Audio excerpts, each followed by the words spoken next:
ছোট বাচ্চাদেরকে মসজিদে ঢুকতে দেন তো, না বের করে দেন? বের করে দেয়।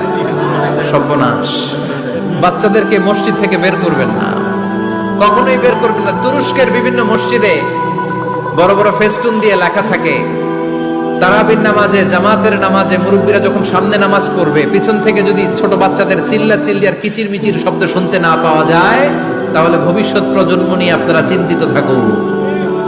পিছনে যদি বাচ্চাদের হই হুল্লোড় না থাকে, চিল্লা ফাল্লা না থাকে, তার মানে নেক্সট জেনারেশন এগুলো মুসল্লি হবে না, এগুলো হবে ডাকাত।